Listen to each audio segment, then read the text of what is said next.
We're going to get to our guest in just a moment, but before that, I get to talk to you about my own history of sex and sexuality, so it's going to be quite a long journey. You see, the thing is that I don't feel old, and I think we can all agree that given the right amount of alcohol, distance, light, and macular degeneration, I still look pretty fine.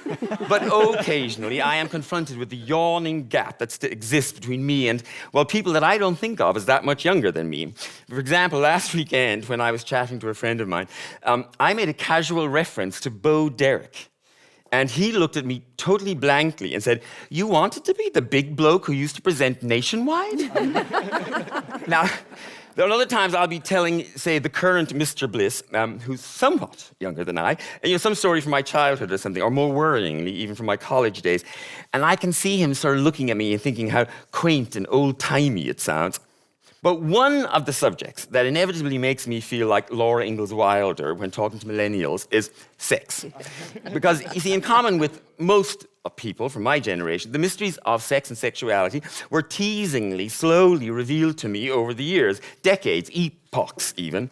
The mechanics, the possibilities, the variety, the pitfalls, the maneuvers, all drip-fed to me through rumor and nudges and overheard snippets, through Jilly Cooper novels and Richard Gere movies, through trial and error, embarrassed fumbles, giggling mistakes, and more experienced lovers and happy accidents. And each new discovery was another exquisitely exciting step on a magical mystery tour that even now I am occasionally surprised and delighted to find out that it hasn't quite run out of track.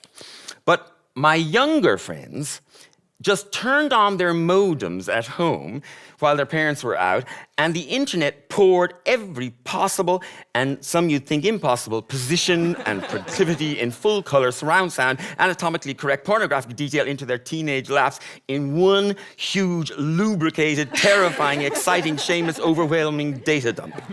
Now, call me old-fashioned, but I'm glad that I got the mystery tour. My burgeoning teen sexuality was just too confusing and too alien to deal with properly at school. So, for the most part, I just ignored it. Of course, as I went through my teenage years, I started to suspect that I might be gay, but that was still such an alien concept, so foreign, so Protestant, so removed from my actual experience that I mostly ignored these uncomfortable suspicions. I had never met, or even seen, to be sure, a real, actual, bona fide homosexual. So the idea that I might actually be one was, well, almost impossible to process. I might as well have wondered if I were a unicorn. I wasn't actually totally sure that gays really actually existed.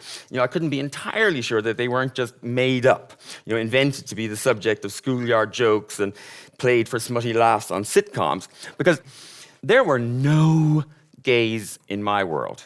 There was no hairdresser with trendy tattoos in my local, mother's salon. There was no lesbian couple breeding dogs on my vet father's client list. There was no Graham Norton being casually gay on the telly. No Will Young singing about boyfriends on the radio. No Anna Nolan being a lesbian nun on Big Brother. Even my toothy, tanned, big-haired, and short-shorted George Michael was straight at the time. There was only the pathetic Mr. Humphreys, swishing and flapping his way through Grace Brothers' department store, leaving a trail of canned laughter in his wake. There were, of course, gays to be seen on the TV, even in my youth, and in magazines, but they either didn't identify themselves as gay at the time, or we simply didn't recognize them as such. When the Village People appeared on the telly in the 1970s, the boys of Ballinrobe's Christian Brothers in National School just thought that they were 5 fun guys who'd like to dress up and, be creative. We simply had no frame of reference for a leather queen. And when Boy George first appeared on Top of the Pops, I remember so clearly the next day was all we could talk about. But the big discussion was all whether he was a boy or a girl. The idea that he might simply have been a flaming queen never entered our minds. Now, that may seem incredible now, that we didn't just assume that Larry Grayson or Kenny Everett or Vincent Hanley were gay, but they were not casually referring to hot guys on chat shows or discussing husbands in the TV Guide. And, what did an 11-year-old boy in Ballinrobe, County Mayo, know about, mustaches or check shirts or faded jeans or any of the other telltale signs of 70s and 80s urban homosexuality? Absolutely nothing. And it was actually in my parents' library that I first confirmed the existence of gay men. Because among the books, I discovered a yellow-paged, dog-eared copy of The Naked Ape by zoologist Desmond Morris. Now, Morris's book was one of the very first, sort of popular science books, to look at humans as animals, as another species of animal, and compare them to other animals. And like any curious boy of my age would, I skipped all the boring parts and went straight to the chapter on sexuality. And within that chapter, there was a subsection on homosexuality. And it was a revelation to pubescent me, because Morris, he calmly and very matter-of-factly described what homosexuals were and what they did. Now, there was some dodgy 1960s Freudian comments on what might make homosexuality in males, domineering mothers and weak fathers and all that nonsense. But other than that, he mostly just presented the facts. No opinion, just facts.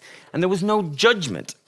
And for the first time ever, not only did I have solid proof that gay people existed, but more thrillingly at the time, for the first time ever, there was someone, an obviously smart and respected man, a doctor even, who wasn't laughing at homosexuals or judging them or denouncing them. He was simply describing them.